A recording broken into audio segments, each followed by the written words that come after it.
Bismillahirrahmanirrahim.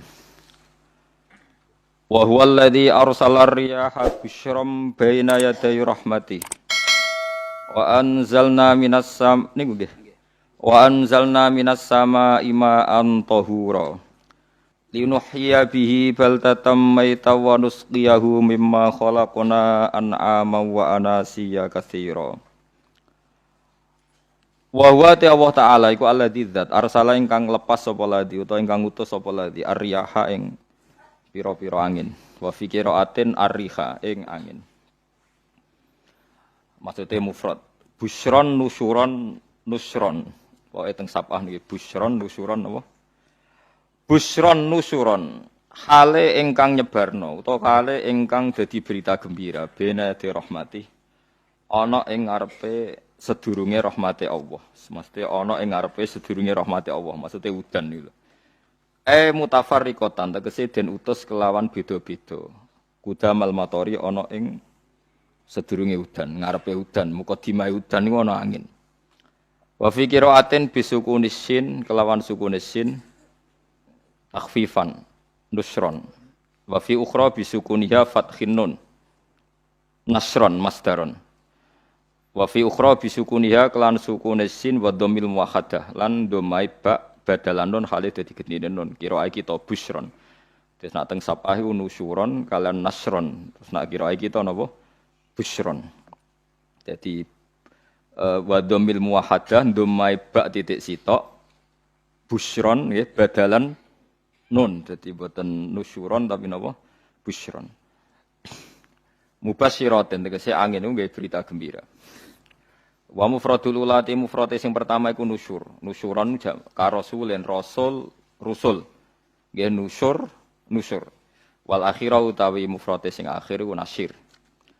Wa anzalna lan nurono ingsun minas sama'i sanging langit ingsun nurono ma'aning banyu tahuron kang nyucekno. Mutahiron tegese kang nyucekno. Kaya anut ana sing nyucekno ora ana banyu najis. Di kula terangno nggih cara mazhab Abu Hanifah banyu iku ora iso najis. Wis pokoke banyu iku nyucekno dadi ora iso napa najis. Tapi kalau dalam mazhab Syafi'i itu air yang tidak sampai 2 kolah. 2 kolah niku ukuran 1/4 itu sekira-kira 1 meter persegi. Berarti kiri kanan atas bawah niku napa? 1 meter niku pun 2 napa? Kolah. Niku nak cara Imam Syafi'i, jika air sebelum 2 kulah itu kena najis sedikit rubah atau tidak rubah najis, nggih. Tapi kalau terlalu banyak meskipun kena macam-macam tidak napa? Tidak najis. Terus illa mata ghayyara kecuali yang rubah. Di misalnya ada limbah, ada kubangan besar gitu yang beribu-ribu liter tapi kok warnanya sudah warna coklat. Ya kayak tinja macam-macam itu dihukumin apa? Najis. Tapi wis macam-macam malah madhab dalam air itu. Tapi saya pastikan itu madhab ulama. Saya pastikan itu madhab ulama. Kalau teks hadisnya begini nih, monggo nak jenengan ape latihan ijtihad, kok menyesatkan ya ora apa-apa, sementing ini latihan. Ya. Jadi di Madinah, ini hadis di Musnad Ahmad.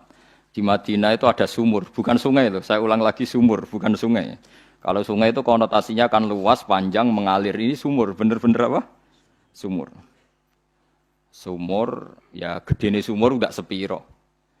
Nabi itu wudu di situ, terus diingatkan, ya Rasulullah, itu sumur dulu, zaman sebelum engkau datang, sebelum ada Islam di sini, dipakai pembuangan jifah, batang anjing, dan nyuwun sewu kotoran orang haid. Ya, kotoran orang haid. Terus saat itu Nabi ngendikan alma tahurun la yunajjisuhu syai'un. Kata Nabi yang namanya air itu menyucikan. Tidak pernah bisa kena najis. Ya. Alma tahurun la yunajjisuhu syai'un. Terus Nabi wudu. Ya sudah begitu. Ya sudah begitu sampe rasa bojro-jrono. Alhamdulillah hadise ngono. Ya kan ya, paham kan ya? Mana nak sampean ditangkleti? Kulon sering ditanya sama orang-orang Jakarta, Gus, saya ini punya air langganan PDAM, itu dikelola dari sungai ini. Padahal sungai ini mulai tinja sampai sapi tank macam-macam ya ke situ semua, Gus. Terus gak baunya karena kaporit. Itu gimana itu, Gus? Suci ndak itu? Terus saya tanya, lah kamu pakai ndak? Ya sudah pakai, tapi tetap tanya hukumnya. Itu kan seperti yang di Jakarta itu kan misalnya yang diolah itu kan sungai macam-macam tuh. Lah itu yang limbah keluarga ya kalau untuk nyuci piring nggak apa-apa. Sapi tank macam-macam kan ke situ juga. Ya kan ya, cara kok istihad ya. Karena kalau menurut Syafi'i, dua kolah pun tidak ada pengaruhnya kalau terlalu banyak apa? Bahan yang apa? Najis, yang limbah itu yang najis. Ya jelas najis ya. Kalau teletong sapi kan ijek ono intikal madhab, Rasul Makul Tohir.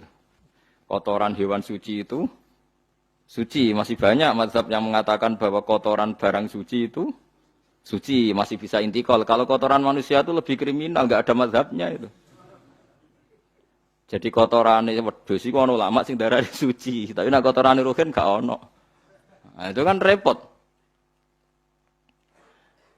Makanya kata sebagian ahli hadis, sebaiknya hadis itu tidak usah diistihati, pokoknya Nabi ngendikan begitu gitu. Ya sudah orang terus ya sudah begitu. Paham gitu terus seperti di sini misalnya yang di sini tuh Gajah Wong itu kan atasannya sana mulai kali code kan wong macam-macam. Mulai wong buang kotor air besar, air kecil kan lewat semua. Macam-macam. Makanya masalah air itu pokoknya sifatnya air itu ma'an tahura. Sifatnya air itu mensucikan. Mensucikan itu dua dalam mazhab Syafi'i itu. Air dan tanah. Ini air dan tanah. Terus sama Abu Hanifah ditambah satu. Ini kalau sampai coba tidak apa-apa. Api. Makanya kalau ada boto. Coroknya apa mus? Boto. Boto bangunan. Boto. Itu kan kebanyakan kan kadang kan tipak buahan pletong itu kan ya. Terus dipakai boto. Campur-campur diulet-ulet. Terus jadi apa? Boto. Cara madzhab Syafi'i tetap najis, dipakai masjid tidak bisa karena sebagian bahannya dari apa? Najis. Cara madzhab Hanafi suci karena sudah dibakar. Karena api itu termasuk alat mensucikan. Alasannya Imam Abu Hanifah, orang yang fasik-fasik itu nanti disucikan pakai api neraka. Berarti api itu bagian dari alat mensucikan. Jadi misalnya Ruhin mau sholat dibakar, sholat suci gitu. Karena api itu mensucikan. Buktinya orang-orang yang masuk neraka nanti sebelum masuk surga kalanya kan disucikan dengan api. Mana ada di neraka disucikan pakai air. Hanya kalau ada batu bata itu yang dipakai dari najis ya kemudian dibakar, itu berarti cara mazhab Hanafi suci. Alhamdulillah itu. Jadi kita bikin masjid nyaman karena bahannya dianggap apa? Suci. Lewat apa? Lewat apa? Api tadi dia dibakar. Tapi yang ngeri ya. Nggih. Ben sampean ngerti mazhab gitu. Terus saya memang tak niati setiap saya ngaji entah 1 2 tak sisipkan hukum fikih karena fikih ini yang kita alami keseharian. Nggih, fikih ini yang kita alami napa? Keseharian. Makanya saya minta teks hadis tadi jangan rubah. Pokoknya ada sumur loh tidak sungai. Sumur itu kan airnya tenang, tidak ngalir. Nyatanya Rasulullah sudah dilapuri. Ini batang-batang anjing dan bekas orang-orang haid, kotoran haid itu dibuang di situ ya Rasulullah. Terus Nabi menjawab, alma la yunajjis alma utahurun la yunajjisuhu syai'un. Terus orang-orang Syafi'iyah mentahmilkan dalam bahasa ijtihad itu dianggap itu mungkin sumurnya terlalu besar dan airnya terlalu apa? Banyak sehingga kotoran-kotoran itu tidak merubah warna. Tapi kata yang lain-lain masa yang bener aja gitu, masa banyu diam dimasuki kotoran gitu tidak nopo rubah. Nah itu ya itulah ijtihad ya. Ijtihad itu ya. Ijtihad itu guyonannya kan gitu. Pendapat saya benar mungkin salah, pendapat Anda salah mungkin apa? Benar. Karena ya sama-sama mirip-mirip itu untuk menganalisis itu. Yang jelas Allah mensifati air itu ma'an tahura, bahwa air itu punya sifat dasar mensucikan. Wah nek cara kula niku asal tidak terlalu ketok najis ngoten kaya PDAM ngoten niku Engger gak ambu taek terus gak ambu apa nek suci wonten mawon. Takoki tapi kan asal usulnya di sana najis gini. Asal usul barang kok repot. Kulo sering dibantai tiang-tiang sing terlalu napa was-was. Tapi jelas Gus saya tahu sendiri. Sapi teng itu ngalir ke sungai gini-gini saya tahu sendiri. Tak jawab, saya juga tahu sendiri dari langit itu langsung air turun. Jadi artinya kalau dia melihat sisi najis ke sapi teng, kamu melihat sisi dari gunung Merapi, dari langit kan langsung turun. Jadi kalau eling najis saya tak eling suci ini kan saya gitu. Dia ngilingi yang sisi najisnya dari apa? Limbah apa? Keluarga. Wa anzalna minas sama ima antahura. Air itu mensucikan. Nah, terus kedua masalah fikih yang saya jelaskan di sini, tahur itu sifat mubalaghah dalam madhab selain Syafi'i. Saya ulang lagi ya. Kula warai lugat ke. Kalau orang biasa terima kasih disebut syakir, disebut apa? Syakir. Kalau terlalu banyak terima kasih disebut apa? Syakur. Kalau kadang memaafkan disebut ghafir, orang yang memaafkan. Kalau sering memaafkan disebut ghafur. Jadi dalam disiplin lughat kalau wazan fa'ul itu berarti menunjukkan terulang-ulang. Paham nggih Pak? Apa? Terulang-ulang.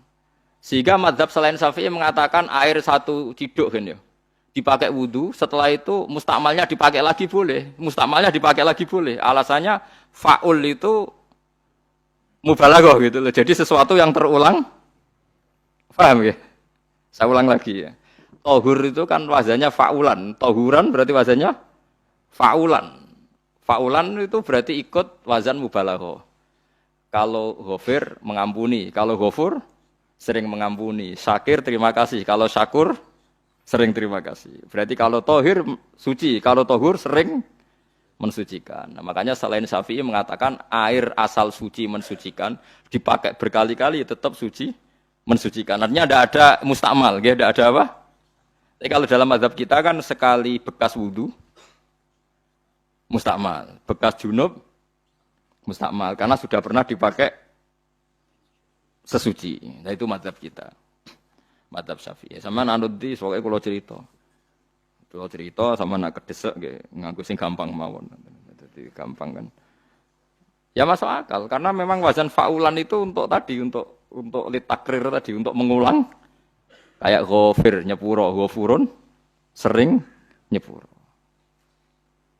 Paham ya? Makanya orang itu kalau zalim itu ya zalim, kalau zalum banget zalime. Makanya disebut Quran wa kanal insanu zaluman jahula. Zalim itu zalim biasa, zaluman banget zalime. Jahil itu goblok biasa, jahulan banget gobloke. Berarti kalau tohuron banget nyuciin berarti diulang-ulang. Makanya mazhab lain mengatakan air itu tidak ada mustakmal. Dan saya kadang ya intikal mazhab begitu. Nah intikal gimana? Coba kalau di hotel itu mustakmal. Hotel itu kan kotaannya cilik tuh kan. Tahu nggak hotel mari ruhen. Kotaannya cilik. Terus kalau kita misalnya junub atau apa pakai ciduk itu kan tetap nyiprat tuh mus. Nyiprat kena banyu di kotak yang cilik. Jadi kalau gak intikal mazhab pusing kan kita. Iya kan? Terus kemudian intikal lah suci guys. Takoki pangeran, kok gue bolak-balik intikal mazhab Gusti. Jare sapa jare Gus Pak ngono takoki ngono. Lah kowe muni kowe kok ora takoki malah pusing. Kayak Mbah Khalil Bangkalan itu. Kalau nalkin mayit itu masyhur Mbah Khalil Bangkalan. Tidak nalkin mayit itu. Yo kan yo, aku sibuk urusanku akeh. Takoki malaikat ngenteni Mbah Khalil, ditinggal mire. Sing ngono tok. Nalkin meneh. Yo jiyo, soe nak takoki malaikat marabbuka manabiuka ngenteni ketuane. Maksudnya ngenteni dekne. Ya sudah ditinggalin. Ya orang ditakoki wong dekne orang kabudut. Pokoke diwarai kabeh. Terakhir beliau rada modern. Ngenteni ketua rombongan pokoknya. Jadi nanti yang jawab itu ketua rombongan. Tapi aja tiru kan kamu takoki malaikat ngentosi Gus Pak. Aku teko tutuki mawon Gusti. Sewan. Yakin muga ruhin ngomong ngoten kula ngomong Mungkar Nakir. Kamu tahu kan tugas standar Anda apa? Ya tugas standare Mungkar Nakir nutuki iku wis biasa wae. Biasa nutuki tak kan apa?